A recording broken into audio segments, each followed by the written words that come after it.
Tolong. Yang kecil tahu. Jangan cuci, tak sama dia.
Thật thế bao, thật bây giờ chỉ trong, thật thì chỉ để chờ là bao.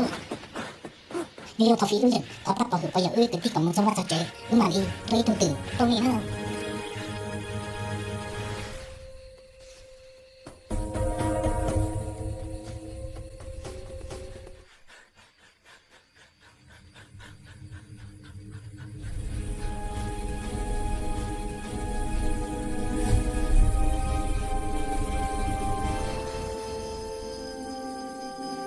Xin lỗi kia sư, tụi trò tức kia tên là chọn đùa.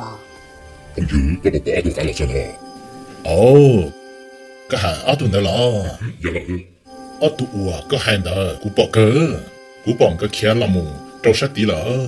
Ồ lọ, giờ li có một cả, thế cũng muốn theo tụi cả nữa mà, vì tụi họ cũng sao tao cho lần rồi chớ cơ. Ồ lọ, tao cơ, mà đi cho con muốn theo à? Lão của ta là. Tụi thì chuyên là theo lý đa tụi trò, khen dìa tụi trò, một trò lửa cho kể lợi. Họ nhau lý đỡ ở cái đi, gỡ chỉ bao hải kìa, ta chỉ nó, gỡ ta tạo nhau tụi họ tự lý. Tí lò, ôi cha trong gỗ lữ, chạy một cái lò, họ cho cung gỗ sư, gỡ lên tiền mì cư. Ôi cha ta chỉ nó, ức chạy một cái lò, tí họ cho nó gỗ lữ sư. Chạy ôi lên tê lò hay hò, ta chỉ nó ức trộn đám mong lửa đa lò. Giờ mong nó ưng kìa chỉ tụi cho họ kia tờ, chẳng chơi ức cơ trâu trò tỏ, tụi nhau tụi ta cho nó lì lò, chụp họ tí lò bóng ta lì, để ta lửa tụi lửa sư. Tí lò, ức của chỉ thó. Có hai khó để tỷ chủ nhân được thay cho nó nà. Giờ lỡ ta chỉ nói chỉ cơ lý có là sư.